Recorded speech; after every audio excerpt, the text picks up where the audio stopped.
car that has me on. I was her, but as a man. It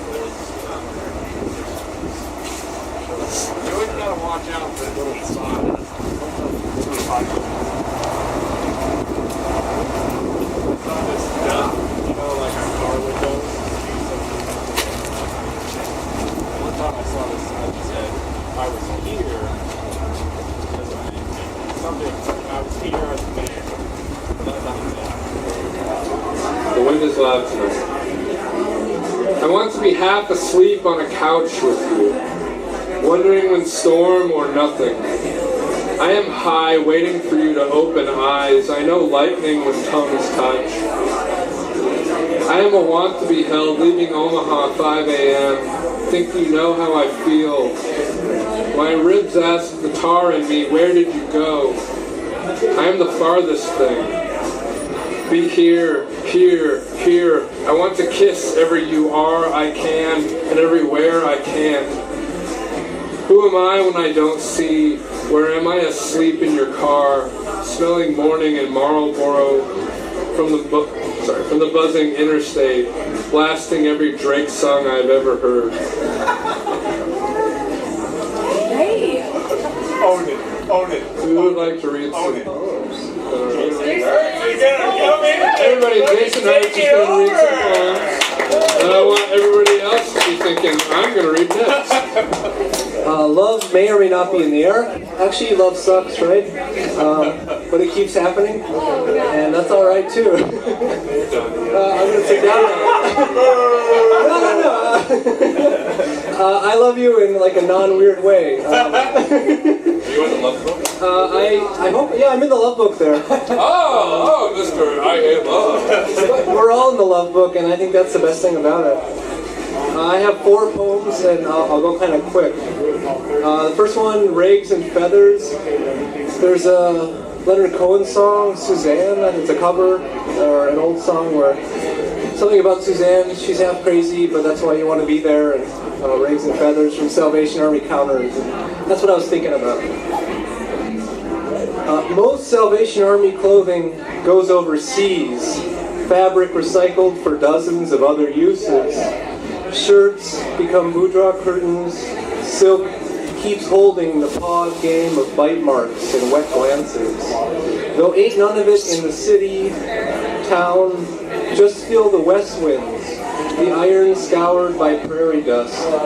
Cherry County reached 20 below last night, and the windows outside Pan Dulce fogged up with sweet steam, and our lips in conversation strolling down G Street, sipping hot chocolate with whipped cream.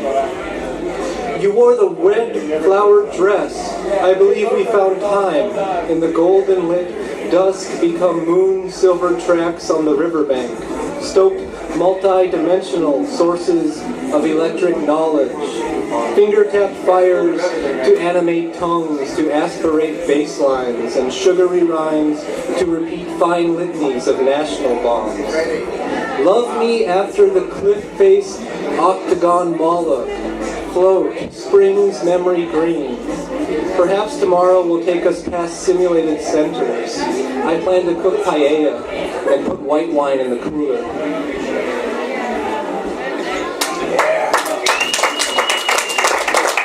Thank you. Give me some more of that love. Love, love, love. It's all you need. Passing places. We could be what we wanted in other cities where circles connect, where things have not been done to death. Did you know your name is a star? She said, I never thought of cities that way. Slow down. This has something to do with another time, perhaps?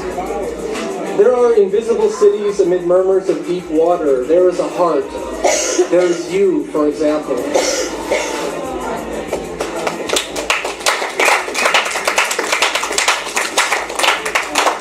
This one's in this great book. I want to copy at some point. It's called Old Ones Tell You.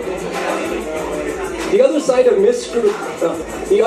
of mystery scrubs floors and takes drugs. Keep your legs crossed. Wear a raincoat when it pours. Hell, nobody listens to old ones. Their spatio-temporal identity is not right now. Our hearts beat in the minuscule amount of difference. I met you.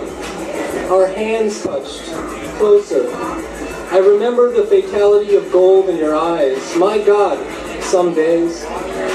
Not everyone knows this. I'm talking about sex. Ceremonies around it, golden grammar of promises, by legs wrapped, hairs tangled, sweat. Not that there's anything in it besides daydreams. I've gotten lost there too. Watch the clock. These are not poor heart songs for the homesick, I am sure. These are for Buddhists, bucking in empty temples, who deal with it unencumbered in margins of liturgy, to keep caves for spelunkers, to keep death in its proper place. I want to see all this energy beautify the neighborhood.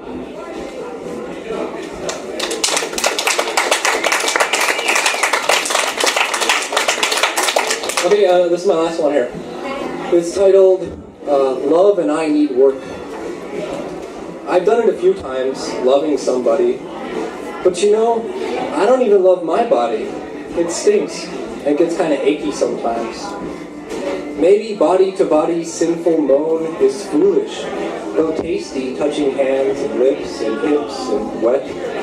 No, that grammar's all wrong. Subject crushes on object, transitive eye on who cares? Imagine other worlds where love and I sing in a choir of angels and speak rainbow words of a new tongue, and join the struggle for revolutionary sentences in diamond nations led by women in armor, sprung forth from the skulls of old gods. Love and I could be Odysseus meets Tiresias, come Ithaca, Penelope. God! It's hard not to be sappy or dull or mean. I don't think I know this new grammar yet. I'm illiterate, but feeling penitent about it all. I am a mistake, but spend my days trying not to. Are you? Thank you.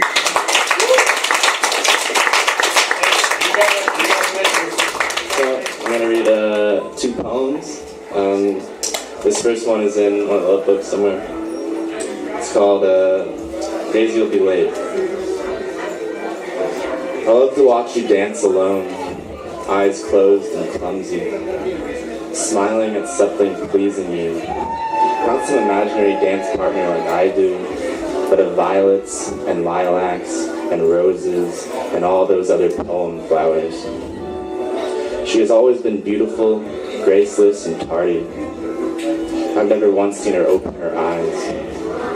Yet she mumbles praises of color, beatitudes of her dreamt garden. Does she know that the party has ended? It is only her, dancing in the dark, and I, gazing at her under my own eyelids.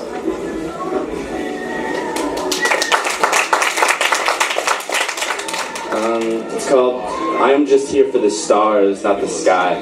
So people outside can come in, I don't know. I am a person trapped in a body that wants to fuck other bodies.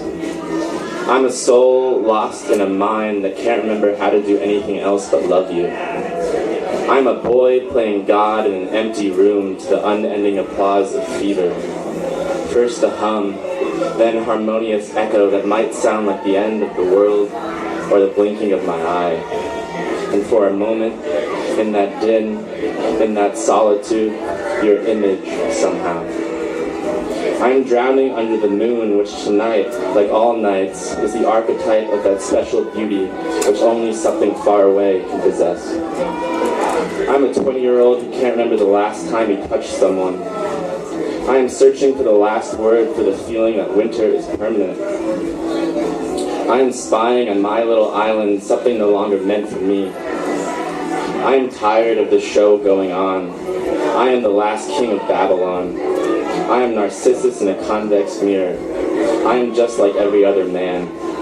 I am a reaction more drastic than the cause. I am experimenting with telling the truth. I am looking at Facebook pictures of you and him, and it makes me sad, and it makes me sad that I've been made so sad. I am someone who has personal experience with angels. I am an end with no consequence to anything but the beginning. I'm a disfigured hand trying to fit into his old, perfect glove. I'm wondering what time of day I will soliloquize myself to death. I am the wolf necklace I cherished and yet left on the nightstand of a hotel room in Colorado in 4th grade. I am the jester who had a one-night stand with the queen. I am that hidden provenance for the poem, which to me you were and perhaps still are. I am the guy in the back of a gathering of people yelling, "Fuck tomorrow. All I want is yesterday." I am a desperate leftover. I am a recurring dream. I am the stranger on the road selling dust. I am the melancholy that comes with standing in the center of everything. I am a fragment from the treasure house. I am a road that has itself become landmark. I am so done with this universe. I am trying to trace, like a shadow, my dream of you last night onto the sidewalk. But I've never been much of a drawer, and so you resemble nothing.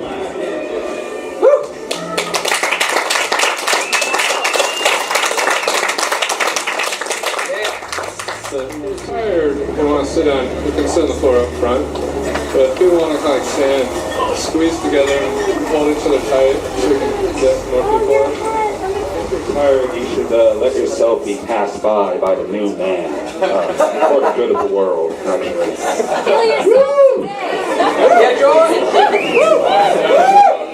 Okay, so these are from a manuscript titled For the Funeral of My Future Spouse.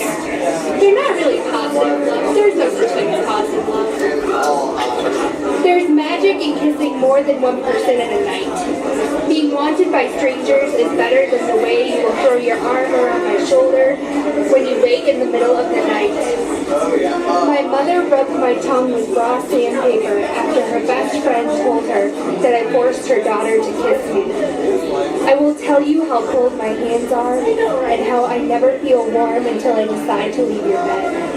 You will make a stern face, like the expression in your passport photo.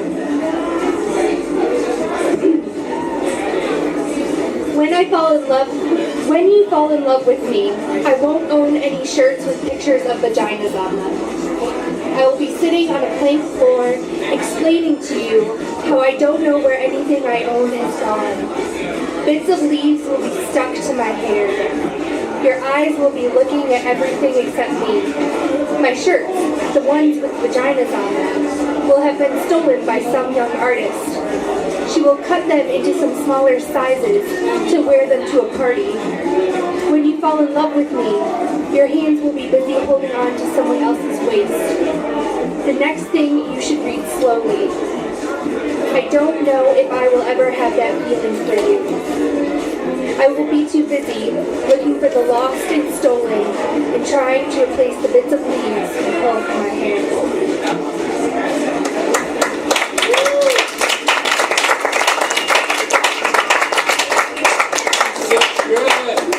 This next one's a little gross. I'm sorry if you like kittens. I wrote about a dead kitten in an oven once. I was in love with a man with a mullet. I shaved my legs every day. I imagined a mechanical monster roasting the kitten in the oven, its fur melting into the corral-baked dish. I should have written it in French. You would have cried with me when the kitten was pulled out of the oven and sat on display in the warm kitchen. Thank you. Who wants to go next? Yay, Kyle! Oh, I did just find myself.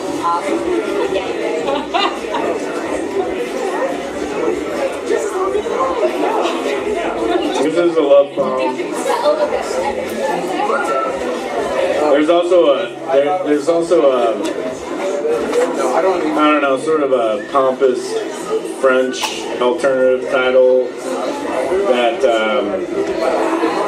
I read Vincent van Gogh's biography recently, and this pompous alternative French title is a phrase that Vincent replied to someone of how he was doing, you know, like, how are you doing? And Vincent van Gogh said in French, I have a sword stuck in my gut.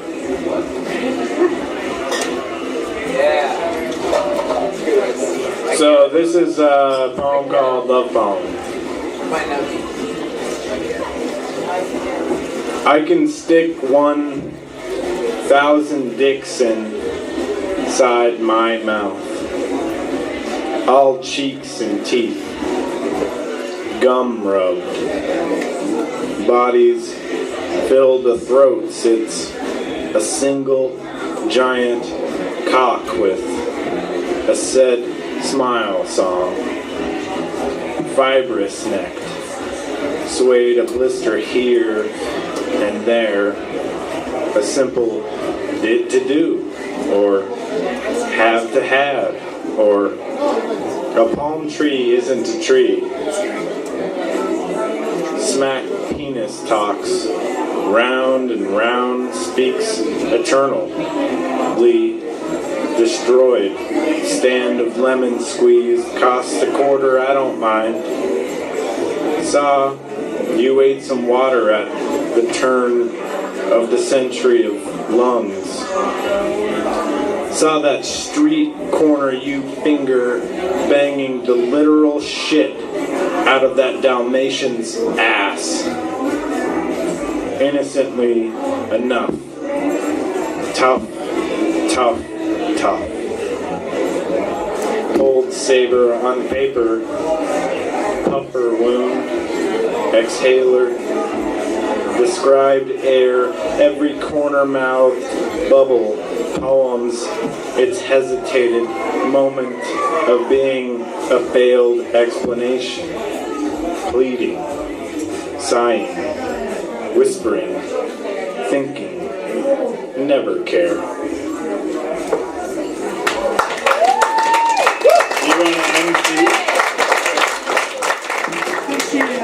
Amanda Huckins, are you ready? Amanda! She's a witch! Amanda Huckins is the main person who made the Love Book, so shake her hand.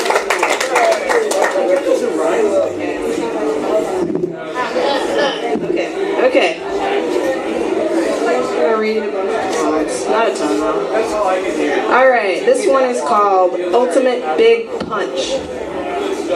You're not losing a domestic partner. You're gaining a deep appreciation.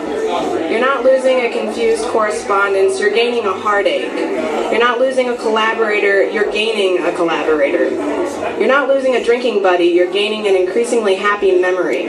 You're not losing your belly. You're getting your back back. You're not losing your mind. You're running the gamuts. Okay.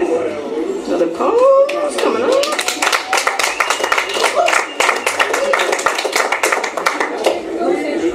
This one is called Marfa Light. Is that Simon? This is based on a chat I had with Simon. But not really, just the title. The love poems I'm writing really hurt my feelings, what with breathe cold fireworks and my aft parts and close up throat for the evening, what with appropriately expressing flowers on a timer, bacteria, algae, rumbly rock seisming. Very short poems.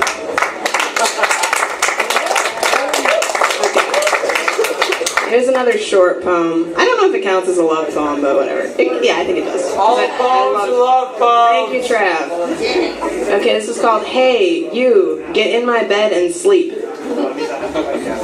I live in the capital of Nebraska, so I get to spit on the perimeter surveillance camera at the southeast corner of the governor's residence, where there are replica dolls of all the first ladies, but not of the one first man. Yeah.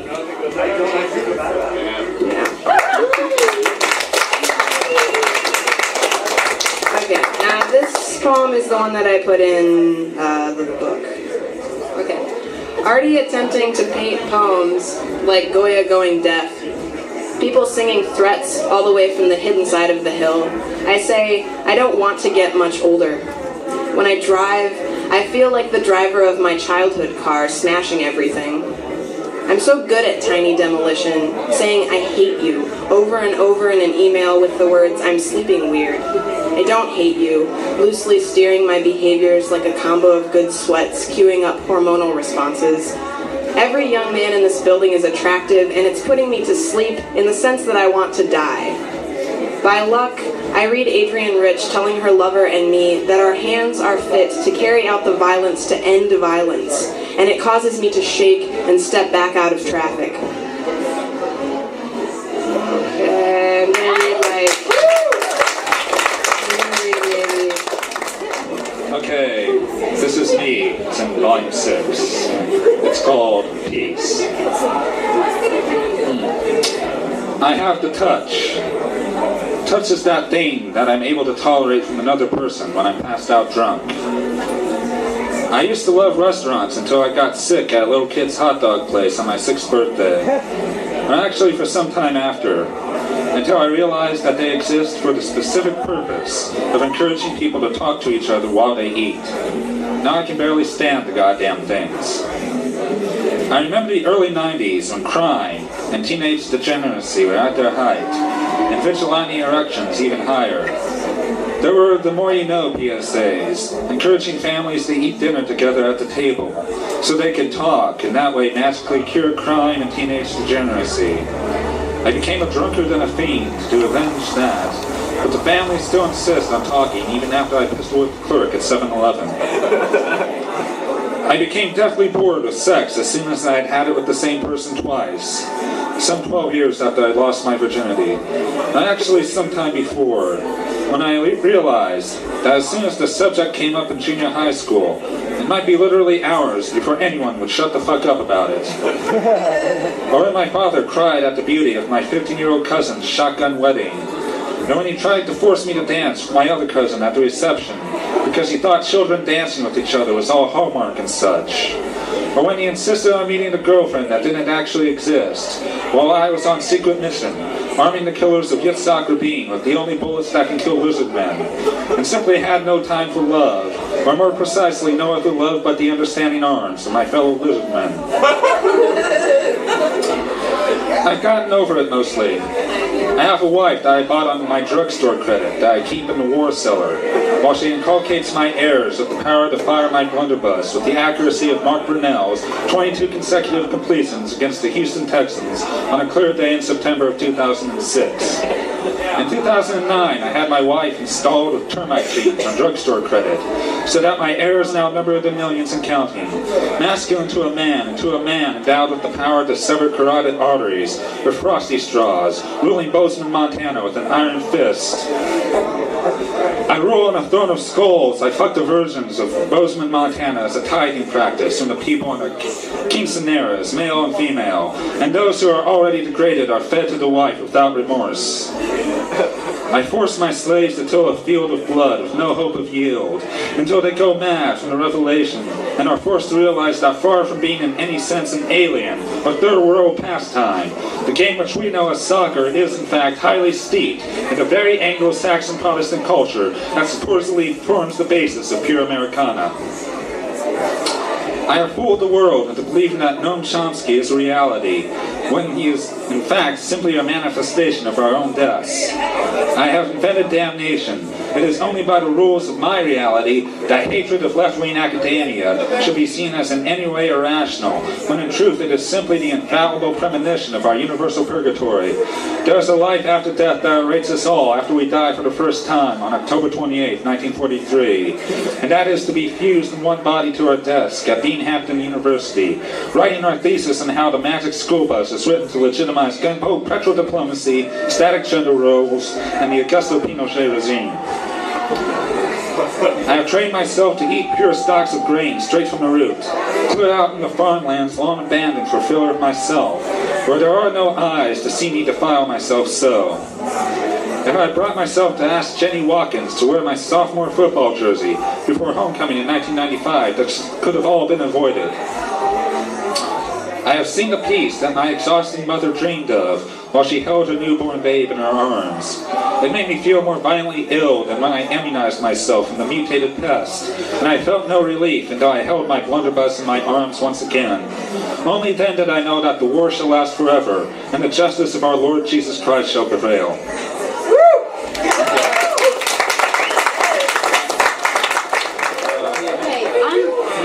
I'm reading a piece by Matt Williams, who came to Omaha for 2 weeks in the summer and loved all of you. Some of you, I don't know who. Okay.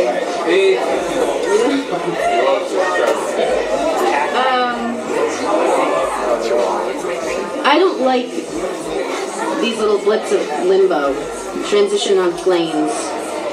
I think it's that I don't like being around all of these people without a reference point. Then I think about sitting on the steps outside my door.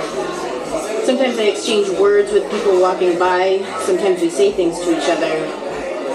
Most often we exchange glances. Recently people have been eyeing the for rent sign on the property next door.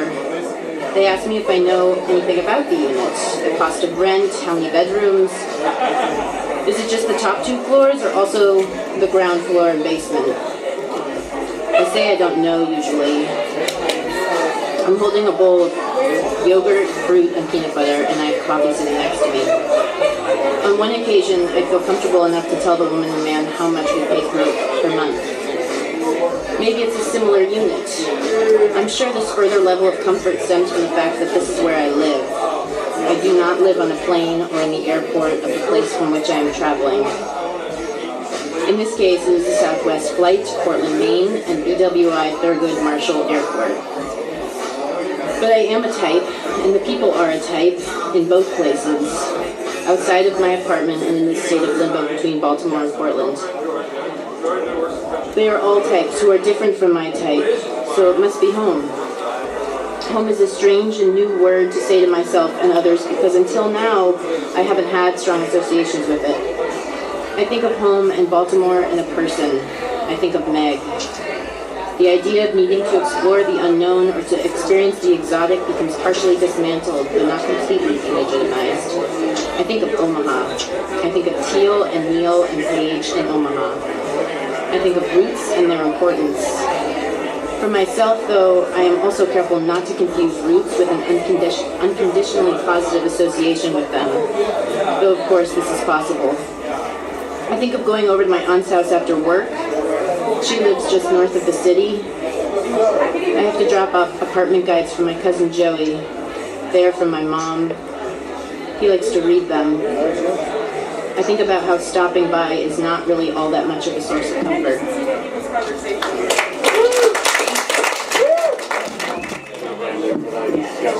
I was assured that I could read from up here, so yeah. Woo! I hope you're not This poem is titled "This is a Typed Version" because I typed it. Did you see her? Okay. Yeah. Forgive me, that is. We aren't at our nastiest with strangers. We reserve our hatred for those we love. Mothers. I know my mother's smell, but not the words for it. White Chanel is my grandmother. I believe there is more to it to my mother. Maybe that's our world's legacy. Mother to mother to mother to daughter. Close your hands to remember hands. Close your eyes to remember hands. Soft and on your skin. Because I didn't know enough. Listen.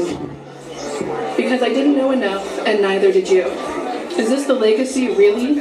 Emotion tied to blood, tied to nothing real? Blood is false. No decisions made? We should love for love and get to know our neighbors.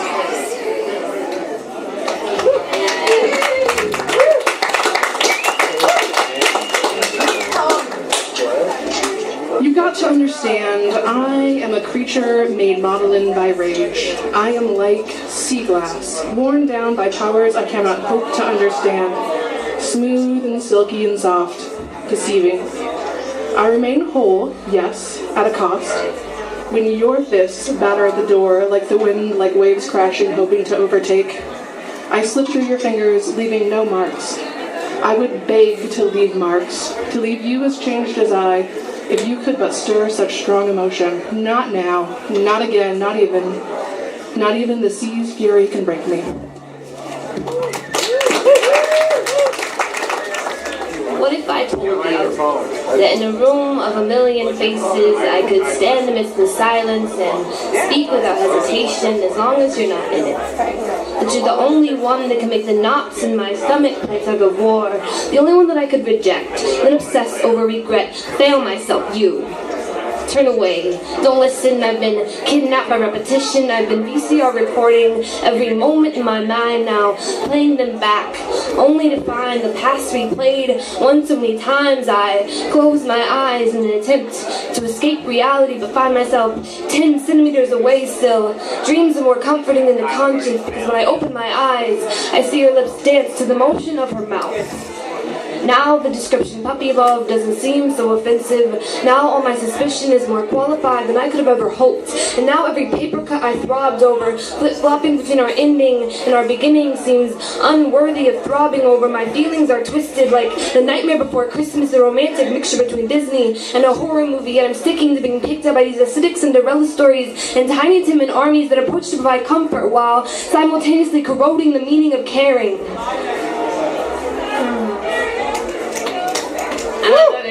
Yeah.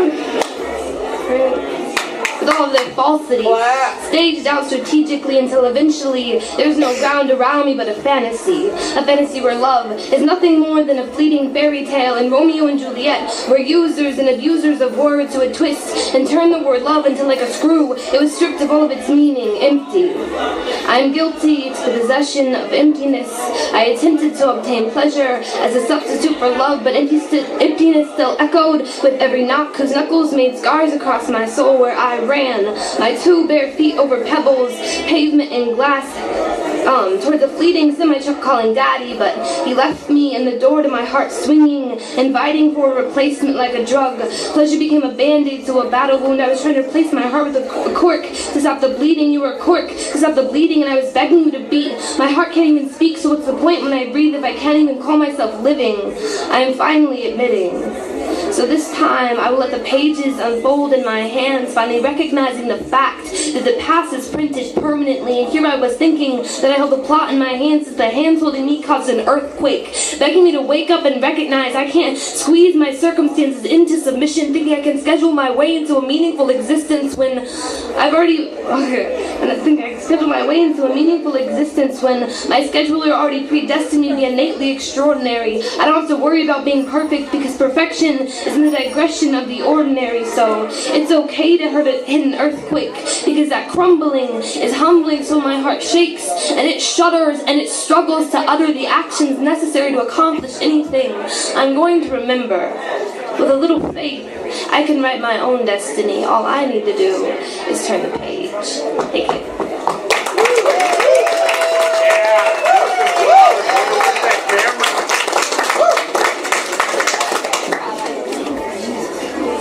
Hi, I'm Madeline. This poem is called Mycology. Bony and naked too quick, we are armed with trickery, with gypsy mandolins in straw-bedded boxcars down scarred quarries. With goodbye yelps, we mold over blood-crossed double swears, signed by a nettled preemptive kiss. With internally speaking psychic dried fungi, we are havoc wreaking. Drunk stick and poke, post-trauma itch and tick, secret groves of autotrophs keep time in veins and vines. Gulping tinctures, whole bottles of our homemade fantastic vitamins, Fantassins, Vitamistic. Which will it be? Spotted and dotted and sold on the black market to the littlest of our friends.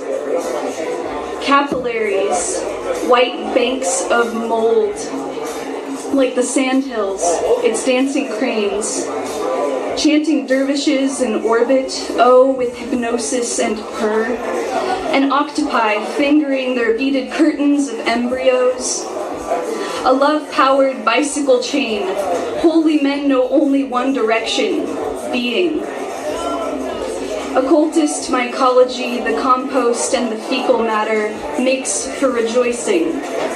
You know, the scumfuck, the shit. As the tarot in 11 predicts, a celebratory death and fest, a bacterial petri orgy fest. A goddess offers her breast, settles her affairs, leaving a trail of silk and revealed toes, embalmed male hearts. The palette of her vomit, her feces, floating in miles of municipal waste. Gray water, black moth prophets, finger-stitched dress, sinking past shoulders, undoing itself.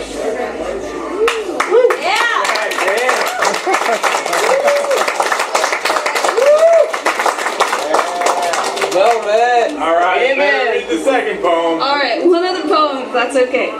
This one's called Fever, which I feel like I have a fever, so I don't like talking to groups of people. All right. Injecting insecticide, screwing legs into tables. They hang me wristwise, and ring church bells. In lit cocoons, I am a painted traitor. An entomological shaman, opal-pinned butterfly.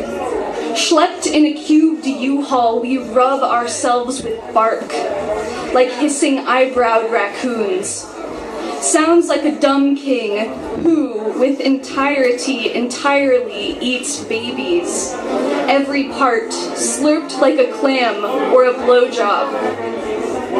Throwing up blood and poppers, wooed in spring, lemon citrus ink pots. Thigh bruises take moons to expire, from currant berry perp to golden. Agitated, a party in hell, with grease balls of barbecue sauces and ladies in sequins, throwing mangoes and mud balls at early saints, yell along with the loudspeaker prayer. All dawns, we will sleep in elaborate beds, wearing nothing, netting, sucking morning glories. Burrow in the rice room. Under rotten log ecosystems, we ram splinters into our fingers.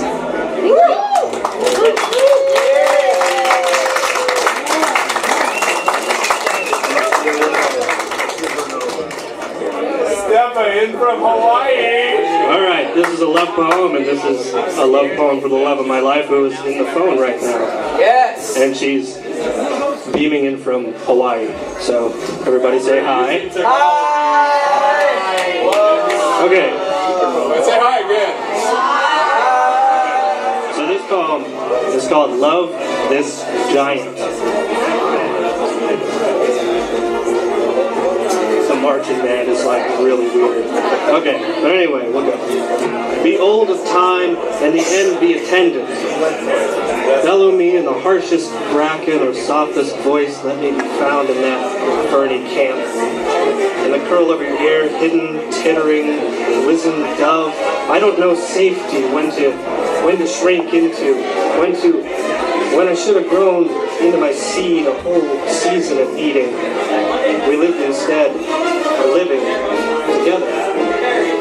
I am living with you, so be old. Yesterday I fought and died, and I was a hairy shameful, and today I'm here. I'll die as much as I need in this poem and still be here to tell you about it if you want. Say that dearest continent was a single footfall, some stout reminder of mine, maybe to all the space inside me and time I forget the words for. Be old of time and the end be attendant. A slipshod hymn that ends in a sea, end to end you say, all I see, and dangle lonely darker from above the plain I saw I want to send you far, and what for? I reckoned a new body, one grown up every day, come nearer, seated open in the brush fire. Pacing off the stone rows, the grave furnishing, this is a long one. One tiny apple you held to your mouth and given a charm. That was the best days. I give over fitfully, and now it's yours. I hope you open it and look every once. I knew knew I loved your new volcano. The little figures climbing to what fate, I'd no relation, I'd plug it with my thumb, and revelation come then with such carriage, bloody and impersonal, swollen under the mountain. Those seeds come up, whose names are of one season, into the foam free themselves. And what standing is this, to be old without the germ of our weather, dust and snow, without which at the end the drought chance glisters, I'd rather not see past you. Tall enough I looked around the curve of this earth and saw, not thought but the fact passers-by, sun toppled, I dreamt dead of that apple on H's grave, his wife's sweet forming bruise, is this the coupled place I'll wait my life? Paling, place, to walk forever, white hills, oh sea, this is my Hawaii. I promise I won't ever go there. Yes, I'm sorry, I won't. What I thought as an infection turned out as a growth, inherent, belonging to, shares really low. My body makes itself and eats away at it. Doesn't know when to quit. Someday I've thrown this poem away and you're in it. Or not. Flower grafted to the earth, what year is this? Wild sprig been grown and gone, broke bond of the decoder, an ice age close, in ambush so old time and affection. Green shadow, fallen rubble in the path, broke by in the path, one glacial foot without measure where thistle in the hill raised up, swole purple by prayer and by courting, and the sun stiffened sandy green, morning, heady blue. I couldn't explain how I loved just that. You glimpsed in the path, the beach's rocky outcrop, with little turtles swimming temple deep in blue around your ankles. I want there to be room for you to grow past the beach, the fleck white boats, and positively filmic disregard what stands as to the holy head, diamond head, playground of the Pacific. The worry formed you, unreadable thinker, over one fishy dinner, foggy parking lot, with a mountain nearby that I could carry. The last word I'd have up endless stairs through the paling jungle. Lower guard merits. Be old of time and I attend you, mold and rust you never seen, stayed here and spake from this pillar skin, covered in ash from the firestorm, assembled you again in your born town, a pale reply, sun blonded, nearby idol of her buried on the shone strand. I am in you, all alone buried, and old of what time I attend you, whilst sinking in tuneful gardens, those image let go and dug under, and found wanting. The root of the images its grip gave risen to release a lost eyelid of light, drunken for the fifth night. Should you gesture fumblingly, I followed in that tactless dark, and without knowing the good heart is in place along the eye, enclosed by lyric substance I was pressed in trodden seed, and in the furrows cared for. The lower guard merits. Strand I am in you, all alone buried, and old of what time I attend you here unspoken, from this pillar skin, mold and rust you never seen, stayed by idol of her buried on the shore, whilst sinking those tuneful image gardens, let gone and dug under, towns all paling, covered in ash from the volcano, assembles you again, and those forms replied, and sun-bloodied, you, old of time, a daydreaming you.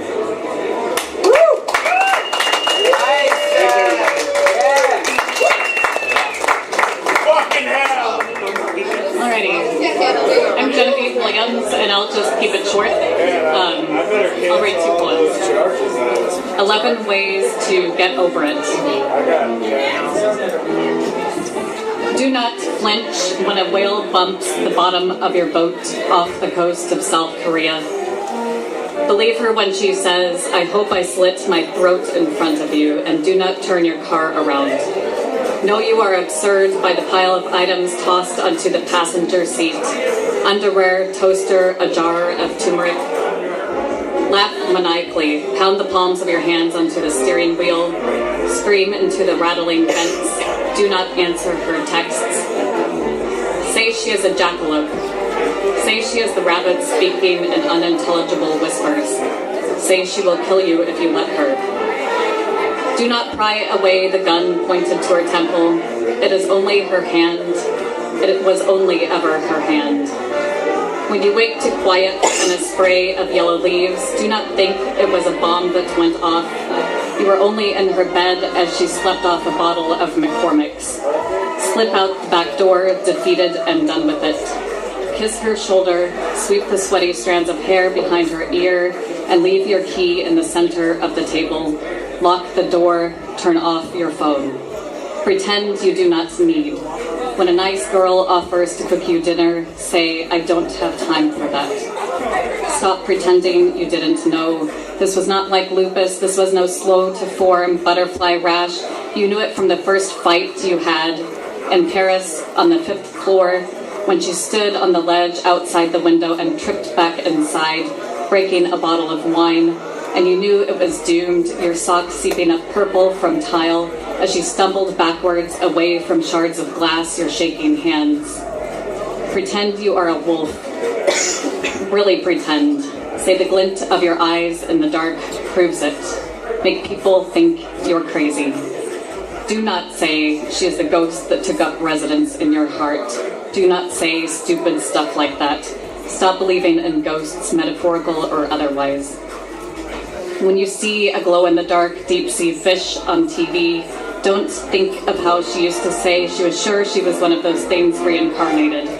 Think of the blue whale, how unfathomable its hugeness, how it doesn't hide in the dark like a creepy secret. You have no idea what the hell it is you just said. That's okay, open the refrigerator and stare into the crisper for too long, contemplate throwing out your wilted greens.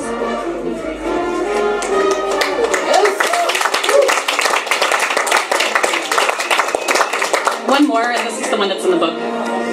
Los Muertos. He says he likes my tree, the way its ink climbs my side. He hikes up his pant leg, shines a flashlight on his calf, a calavera there, waves of black hair and eyes like the center of the earth. Oh, I say, you lost someone. He nods, pivoting his leg on the bar stool so I can see. How did you know? 2 more calaveras, little girls, and I try to imagine what that would do to a person. Shudder. Order another round of whatever he's buying. The black corseted bartender takes me home. We have bad sex. I find safety in sad things. Death spreading in a smile. I wake to lost keys, call a cab, shiver on my front stoop. That man's calf on my mind as I shoulder open the door. And that's all.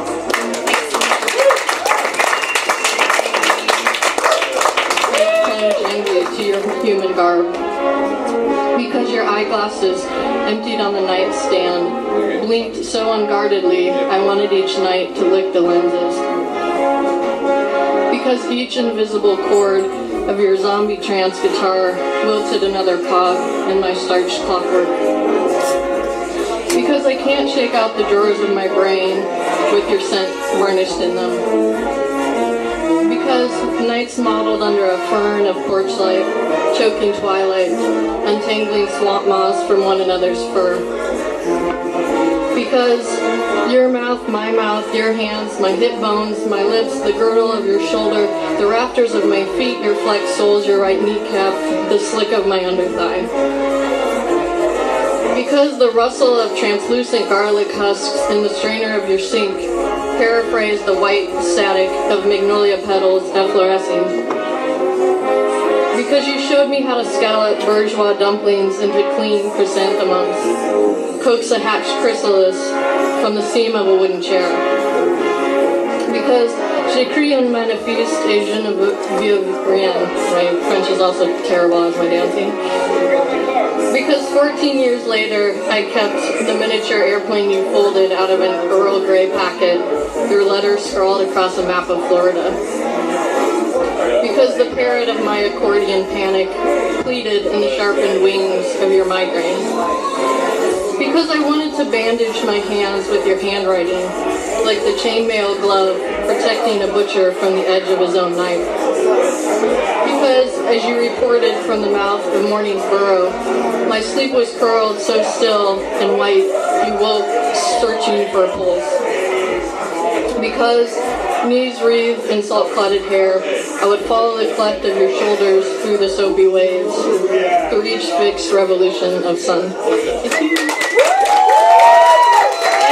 How about another, big hurrah cheer for Amanda and the assembly crew?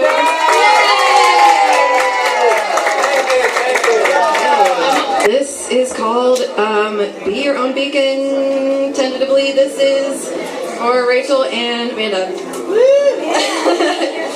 I would rather write a poem than shave my armpits. I want to sing a song in place of waxed legs, instead of resenting every ingrown hair, scarred remains from the festering violent follicle of 2000, then, doesn't matter. I take no more scars into myself unless it's my choice. It used to be for your comfort, so passers-by wouldn't have to feel their typical Midwestern day threatened with surprise flash of troll hair, stark against fair complexion, stark against fair gender norms, invisible and floating in the sky since whenever some substantial group of dongs decided. Or maybe one Wang wrote an article in the Times. It used to be so my dad could claim me as his daughter in public. I didn't want to cause a fuss over matters so pubic, live out my fuzz without a muss. I never meant to become a beacon of body hair, but there came a time I had to preface with this information in certain situations just to keep from being emotionally abused. My purpose as an individual is not to make you comfortable.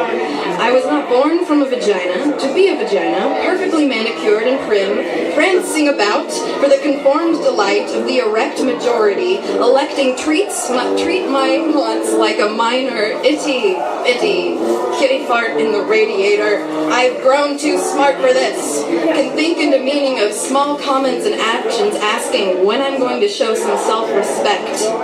Now, elbow waving, foot tapping, proud to be a high-flying, armpit American gal. Leggy lizards of the valley, follicular females, general freaks of this universe. The cosmic window is open. Rise in your weirdness and wriggle forth. We do not exist for the comfort of other mammalian creatures. No shame behaving in ways you determine make sense for your body, your being. No one else gets a say. How to tell if someone, something is worth inclusion in your valuable existence. Are you happy? Are you happy? Are you happy? Good. How much love is in your heart? Can you find means to show a little more, a little louder? 3 minutes amusing you is better than 180 seconds of foamy lather. I would rather end this poem than shave my armpits for you.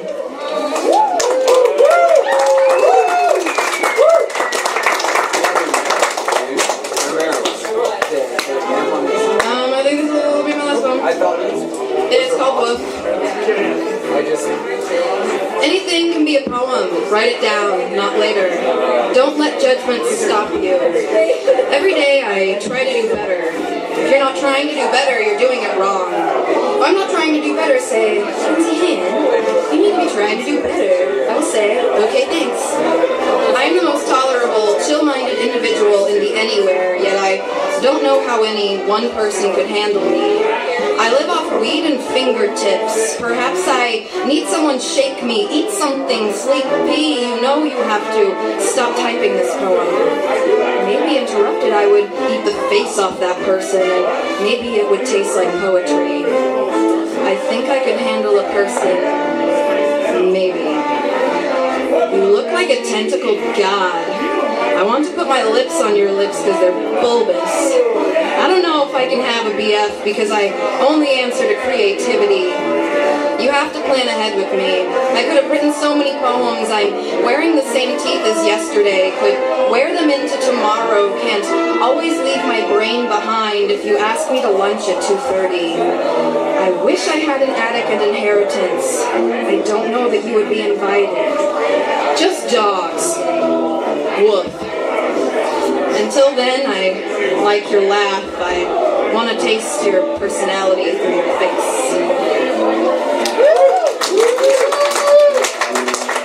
I wrote some love and some anti-love poems. I'm glad that there's lots of a good vibe in this room right now. Okay, the first one is definitely a love poem. It's called Under There. You can probably all see where this is going.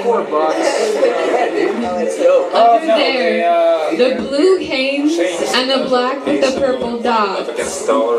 I just have to let you know that when I think of my underwear, those are the ones I think of. For real? Yeah. Yes. Woo! The second one is also a love poem, and it's titled For the Love Very Conveniently. I asked you what's the longest you'd ever peed. You said you didn't know. You lied. You wanted to say it.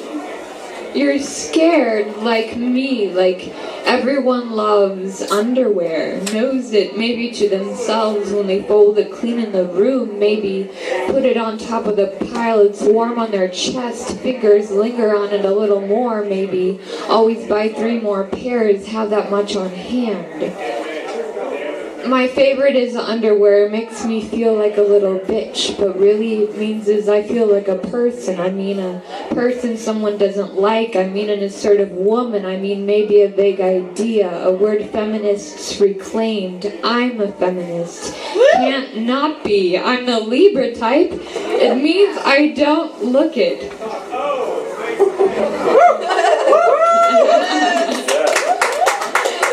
Good job. This last one, guys, I'm gonna end on an angsty note. Oh no, I know, right? Cannot pop. Okay. I told myself I wouldn't. I don't know why you're laughing. I know what it feels to be away and apart and with. There are some things I'm not learned. My time is up. I think my time is here. My time screams to me from all the places. Screams. I cannot say I'm sorry. My heart isn't pounding over here tonight. It is pounding over there. It's pounding in the London, in the sign above the Times, pounding in that Styx, pounding in my tongue. I feel it when I lick my teeth. The warmth needs to stop. Sometimes you like bad men. They come into your head like puppets, miming all the dreams that haven't come real. Tell them how their legs are crooked, stings are bent. Tell them their paint is chipping. Say, your paint is dripping off, fucker. Sometimes bad men have real thoughts and feelings like mine and yours, like the Chinaman in China. I'm so sorry. The farmer in the rice paddy, like your Aunt May who fell through the parlor floor. They smell the pizza baking down the street. They know why caged birds sing. They will talk to you in carved words, sing you golden lines. Sometimes being true to yourself is fucked up because you will be sitting in the classroom, twiddle your thumbs, you're called up to the front, sing your song, they say sing it. You sing as loud as you want, you sing so quiet the mice cannot follow. You sing the song of the burlesque, the burlish boys and the strongest girls. You sing the song of your heart coming out your ears. You sing the plague away, you sing the beauty in the spaces of your teeth. You pause, you close your eyes. That echo is so sweet. They look at you and tell you nothing. Thank you.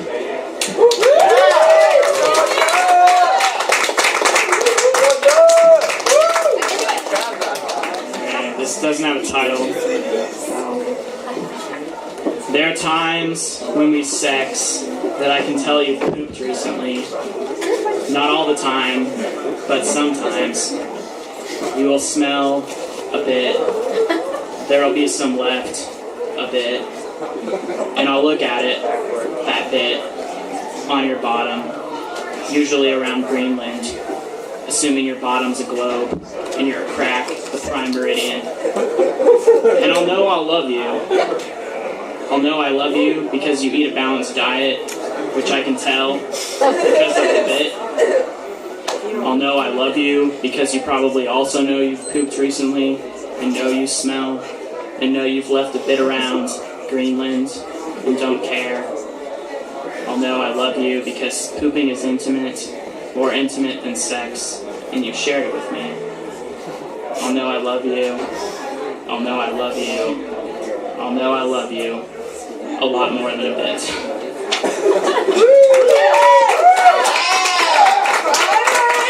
Travis.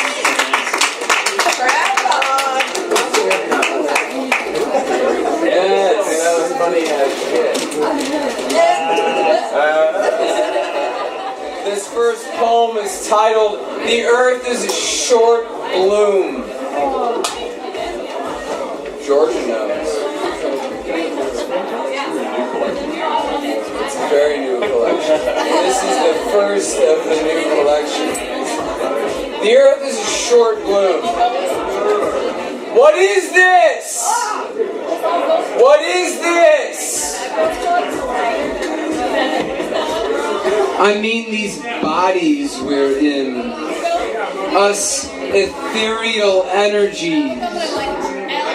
Locked in a flesh cage or a brain cage that says we are enemies or contrasting, as though the multiverse was pointless, as if the stars weren't a part of us, a trick of the body to tell us it is its own, waking up from heavy limbs, waking up from dreams, stumbling toward the nearest jolt, something to punch us. I felt the urge to run, took 12 months cultivating, and one day started off in the summer morning dew, thick and saccharine, step after step after step after step after again, tilted forward, writing what is given to us all. I am saying I was near Jupiter, my breathing unlabored in the countryside of solar system, in native lands. This is in us, and I felt it acutely, my knees still lifting. Life is an aftertaste of physics. We are human. The true wisdom is to know we are not human. The iconic melodies of pop tunes entomb us. But can you fall from sleep and view your life from outside the glistening blue skies? We are careening, and none of us are worth more than the dirt, or bees, or delinquents.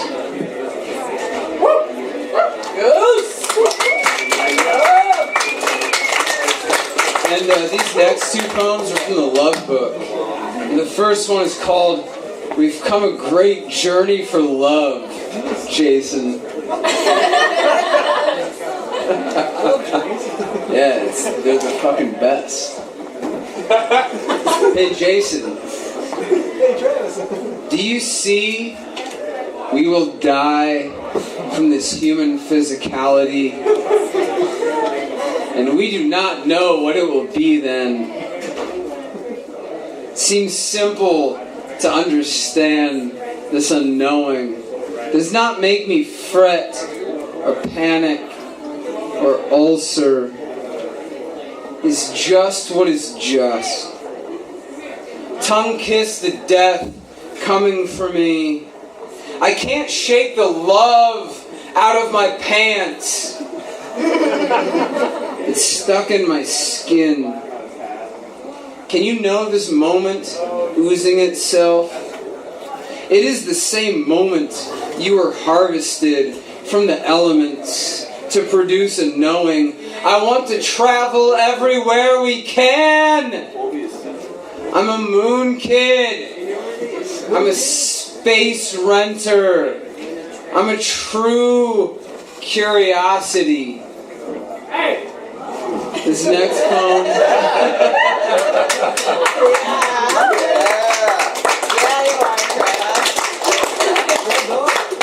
Motherfucking shit. This next poem is titled On a Cliff in New Mexico. I remember thinking about nothing. And it's about a hike I went on with Lindsay.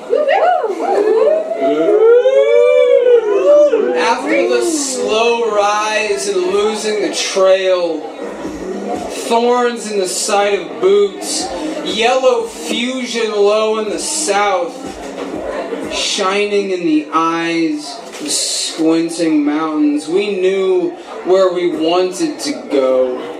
Saw the crest from 1,000 feet, beneath it still, and the snakes sleeping, this empty world to ourselves, the intimate rocks and their dust blowing up toward the end of the earth where we wanted to go, where we were trying to get.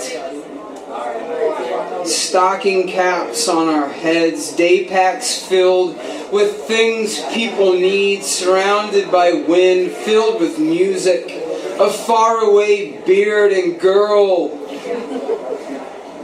I love, made by the cooking of elements in the oven of atmosphere. But we have legs now, and we strive. We grab with fingers and pull with muscles, balance with the instinct of embers. I am saying there are things in us we cannot yet measure.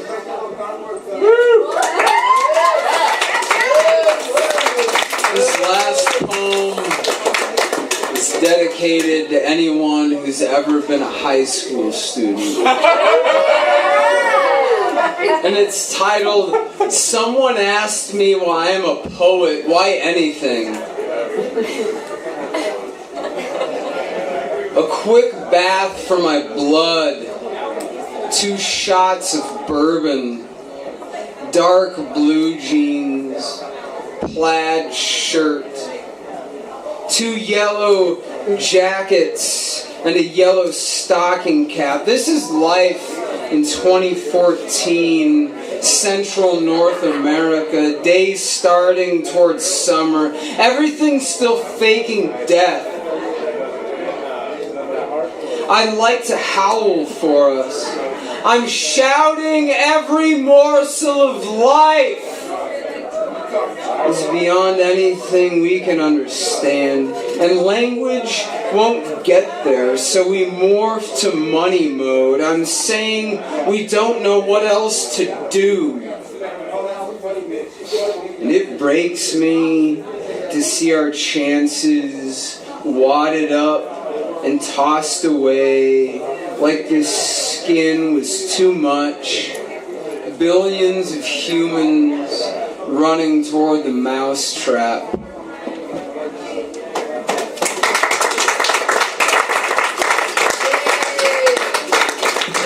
It's a night of love.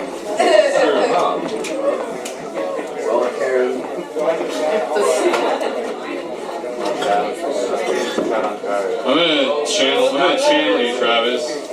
Channel me, bro. Oh, fuck. Hey. Please talk while I look through the book. I would briefly like to say that the students of Lincoln Southeast High School send their applause to Justin Ryan 5, Paul Hansen Clark, and Rachel Wolf. I read your poems to the fucking students of Lincoln Southeast High School. They really ate it up. I think you really changed their lives today. Thank you, Travis. This poem is by Vladimir Mayakovsky, who's dead. He died a long time ago. He killed himself. I think he shot himself? I don't know. To his beloved self, the author dedicates these lines. 6 words, heavy as hammer blows. Caesar unto Caesar, gods unto God. But where is someone like me to go? Where has a lair been prepared for me? If only I were small like the Pacific Ocean. I'd stand on the waves' tiptoes, snuggle up to the moon on the tide. Where am I to find a beloved, one who's like me?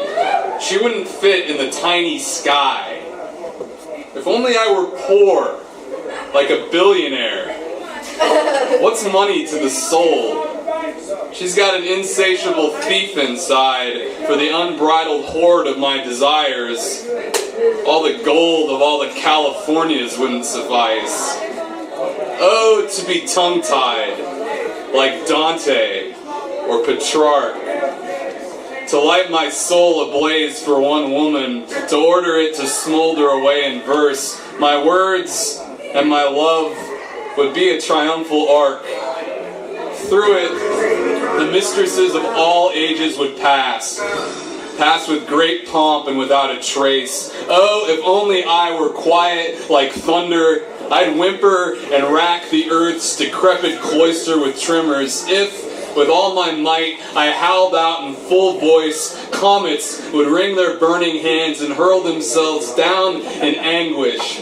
I'd devour with the rays of my eyes. Oh, if only I were dim like the sun. That's the last thing I need, to slake with my shining the earth's emaciated little bosom. I'll move on, dragging my enormous love. In what night, what delirious ailing night, and by what Goliaths was I conceived, so big and so useless.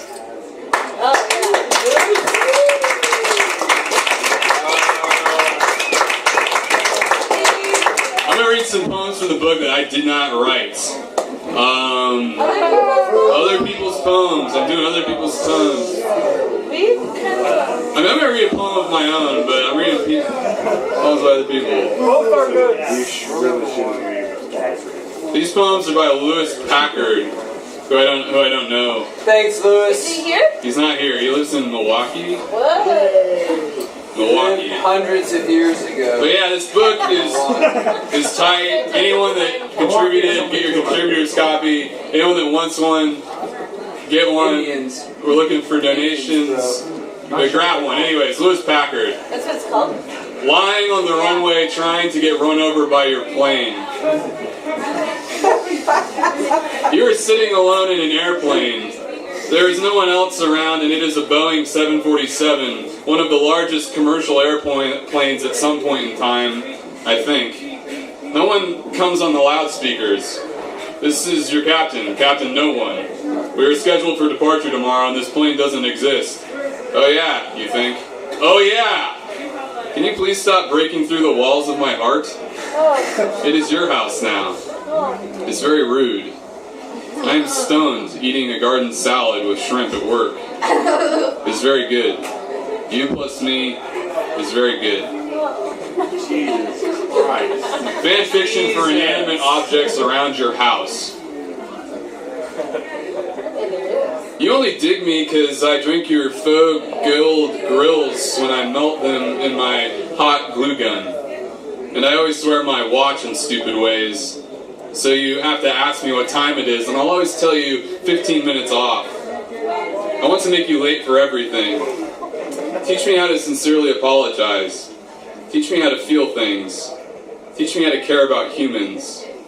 Teach me shit I will never use, but I'll learn for you, and I'll forget it all, and forget to apologize, so I'll tear my face off to show you my appreciation. Thanks for teaching me.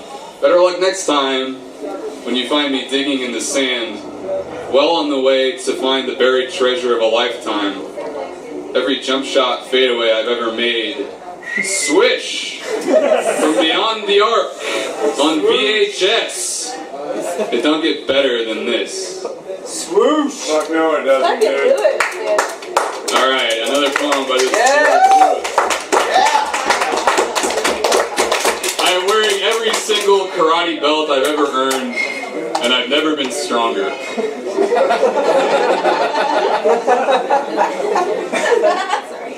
I want to go outside and lie in the road when a tornado siren or air raid siren goes off, whichever comes first, if you'll let me.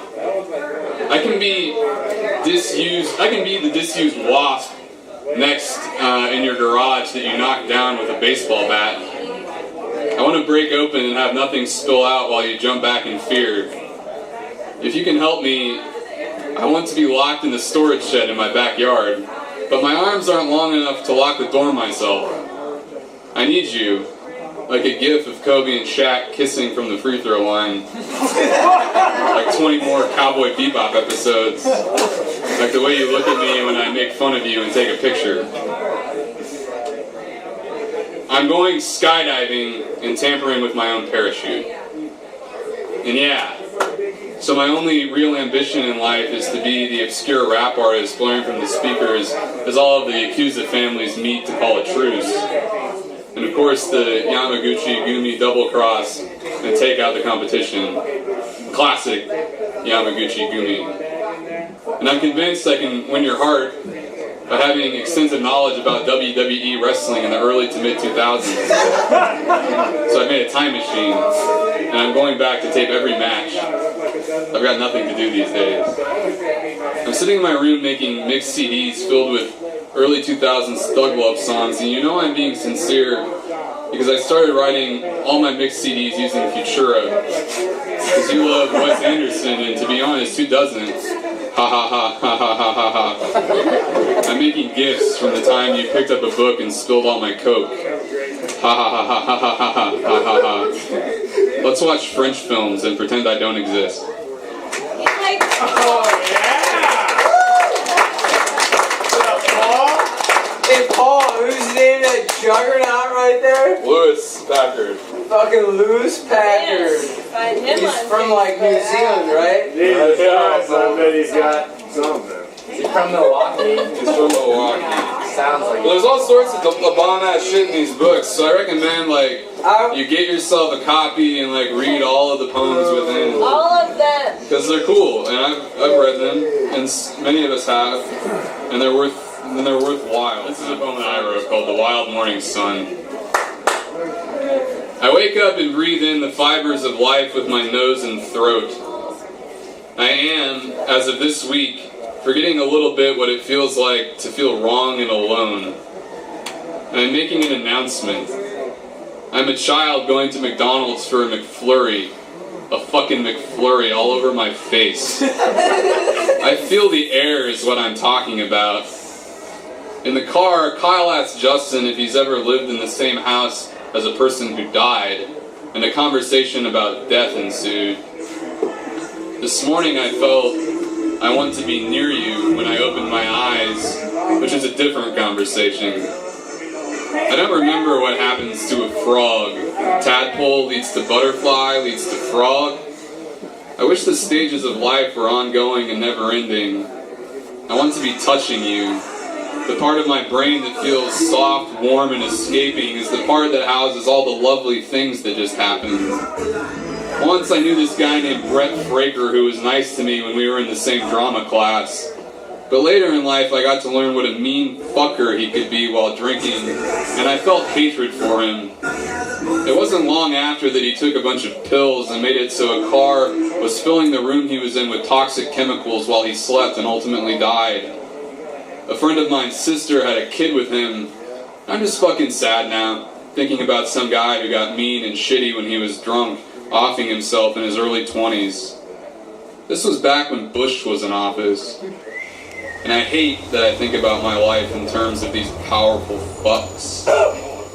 In his poem, Treatises on Political Economy, Tomas Salomon writes about how when his dad shook the king's hand in 1919, his dad didn't clean himself for 3 days.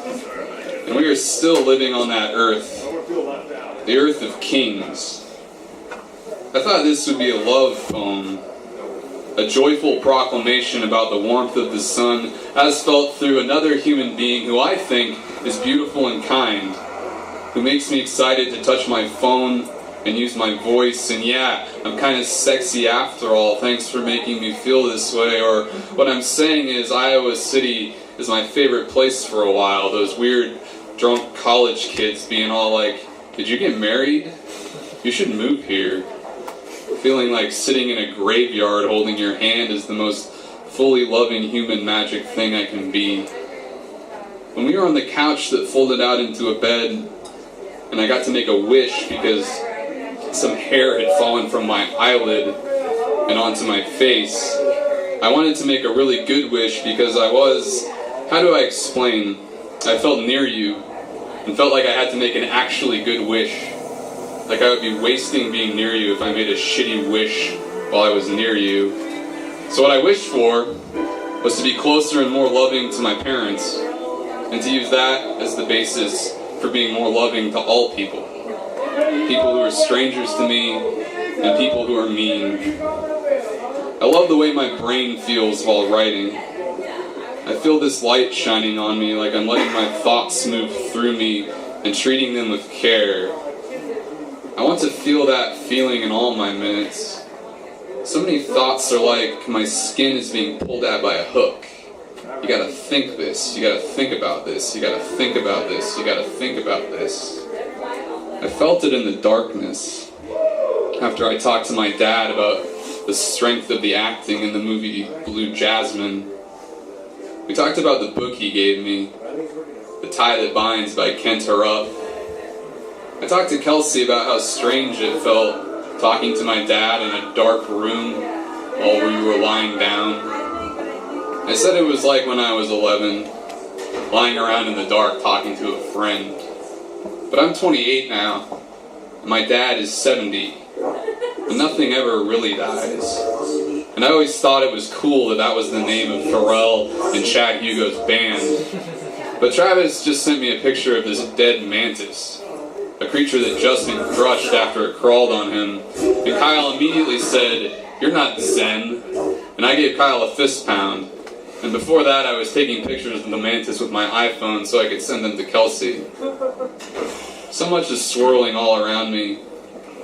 I'm listening to a remix of the song Me and You by Cassie that I've never listened to before.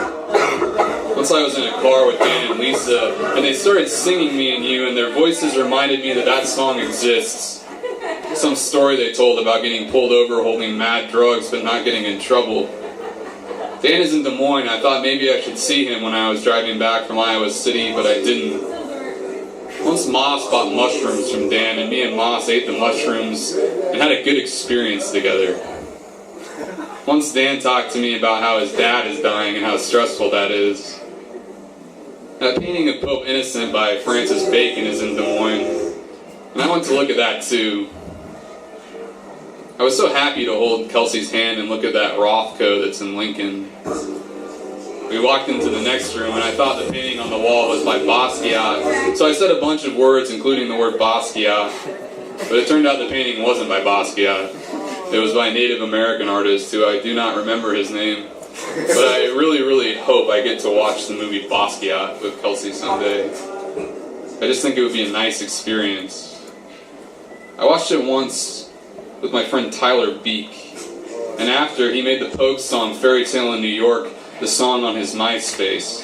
And I love that dude, but we don't talk much anymore, and I hate how that happens, how everything around you that you love is always in the process of morphing into something confusing and strange.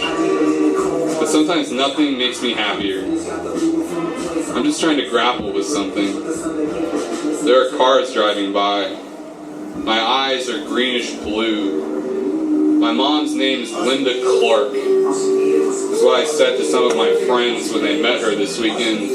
And Justin read her a tree poem, and the sky and the sky and the sky continues to expand. That's my...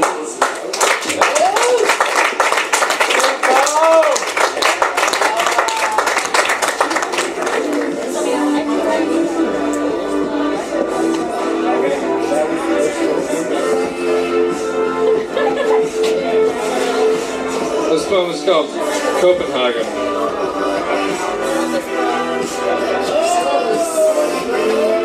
Who hasn't collected shark teeth on the beaches of Den? Mark my skin map, a whiplash, scar, a scratch, or ecstasy party in the bad part of town. Shit's so safe, I could spend $1 million on illicit drugs. Pop the pockets off with pants, nobody wears them. Here we can be in a relationship earlier than we planned. I'm time traveling to new me, future you and we are sleeping on trains, swallowing Valium or whatever it's like. We ghost through Ghostland auf Deutschbahn, Boy, by Vance. It might get up and carry you like fire, a painted pretty mountain dangling in the lake. Where we saw a moose, are we talking Wyoming-ese about the meese? We see them all rubbing neck manes and knocking their headgear like east-going, west-going Zach's trains on trickle-down effect of my get here to there. I'm in Denmark for a few days. I night myself way down the rivers with beautiful names. I was born and asleep in the Mississippi when you came to take me away from blister of Egypt winter. I'm naked kissing away from the sun. Caught red burn, no, that's clay pigment. Dusty ocean, Justy owes the government his government jokes like, whoa, where did all this schooling take me away? A new space age where I bleed for trains to take me to Prague it was Prague. I can't say how they say it in Nebraska. That's where I'm from. Oh, ask me to show you where my houses were. I said I moved 22 times by 29, but my life is lies within lies. I am lying in bed with you, the only blonde I do on grassy plain. A figure 8, the shadow I left burned in the sandy beaches. Where was I said if we were in Florida right now, it would be beautiful. Whether I just remember the drive-through pines with my grandpa when he took his grandkids to the circus and we could have anything. My mind was so small and poor and easily thrilled with gifts or love or whatever attention I could store. In my memory, she's a god. She's a Kyle Craw. She's Paul reading poems alone to his phone and sending them to me. I listen while taking a shit at this house I am staying in. So roam me, so hold me on the train from where, oh my god, I tweeted something, brain to Copenhagen. I was just saying I love you, and this is what I am excited for. I mean, yes, but it's with you, and I'm gonna call my girlfriend. What's up, Liz? Is she here? She left. I'm reading a poem for her. She left. I'm reading a poem for her. Yes, but it's with you, darling, in Denmark. My neck, a neck for you. Tattoo the outline of some mapped area I've been in. For a while, a wander, a found treasure. She kisses my face till I feel underseas. It's a gulp. I mean the pelicanish brown, wavy Texas mouths to stay away from the south. Or here these American cities can smell your fear. They thick with it. It rains so rarely, but in Florida it rained every day I dreamed. My grandfather was still alive for some time. He said I could get anything I wanted, so I chose a plastic sword. Not because I like killing or even the sight of blood, though it's something I spot the earth with. On the daily, I just always pretended I was some value, I was the hero. This was my story to be told to someone who cared enough to listen to my timid whisper. You say I will be the support beam me up to a new starship, exploration of the homeland, the home of a home I never had, a whole mess of old crumbles and rich baubles. It's a world we live in, and I want to see it with you, Elizabeth.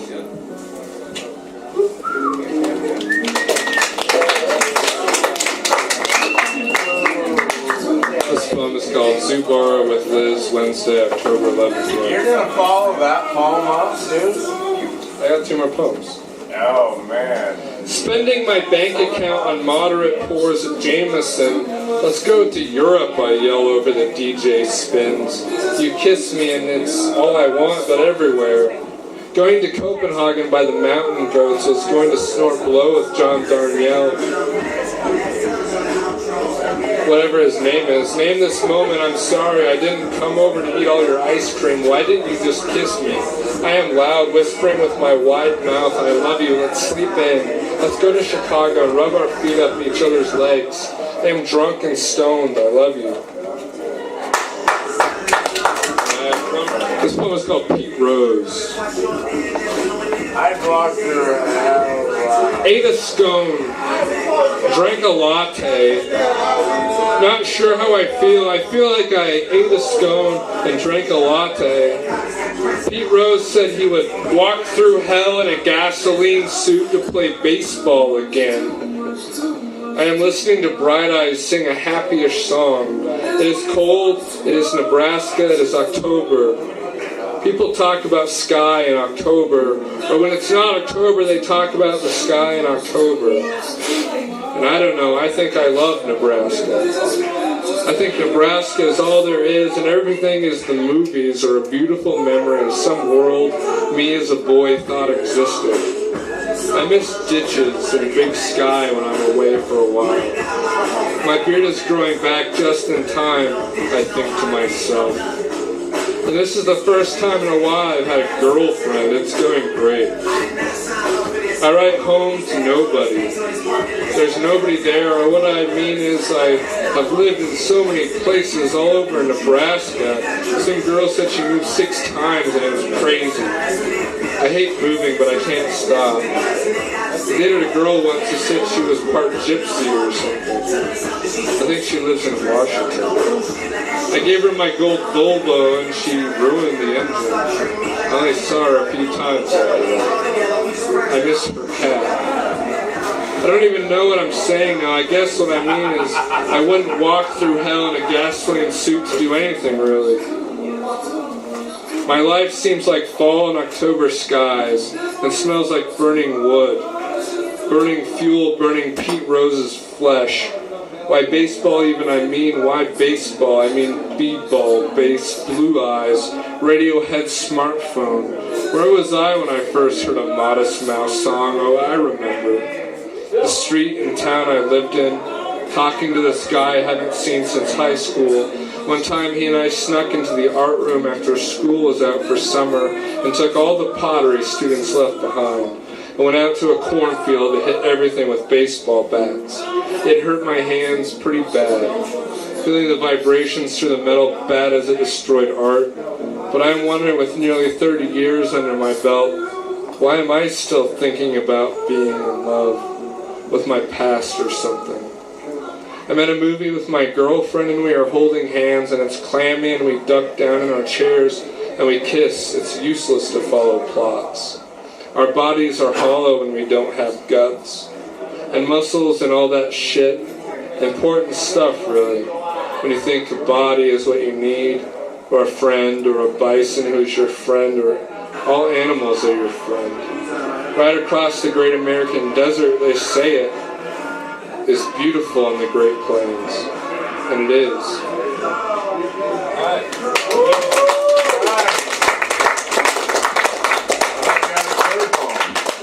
From a collaboration document myself, Rachel Wolf and Amanda Huckins did.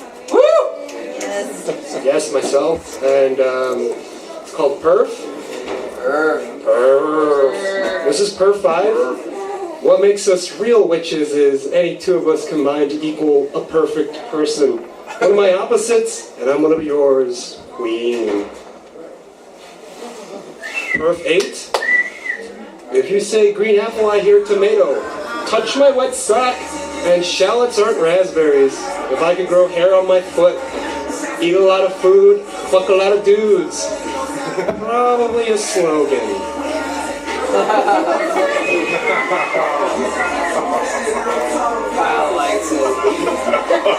Perf, this is Perf 11, if my Roman numerals are correct.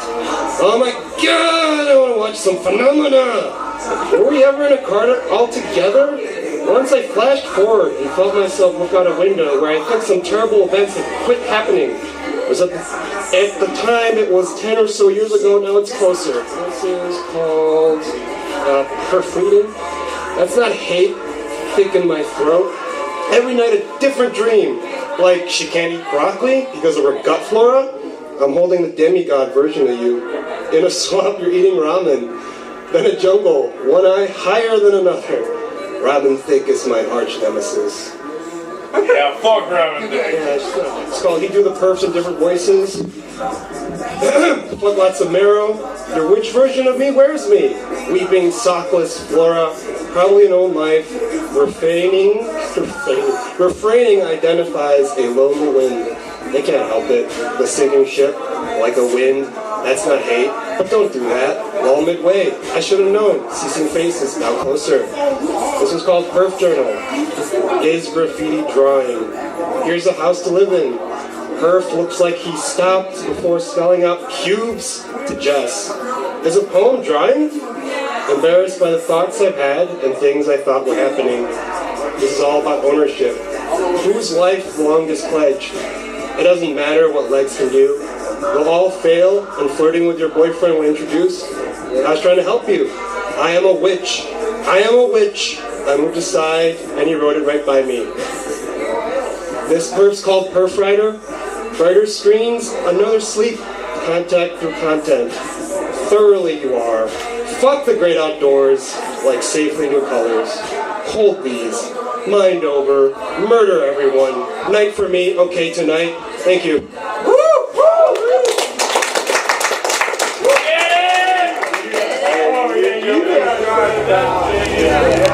You're guilty as charged,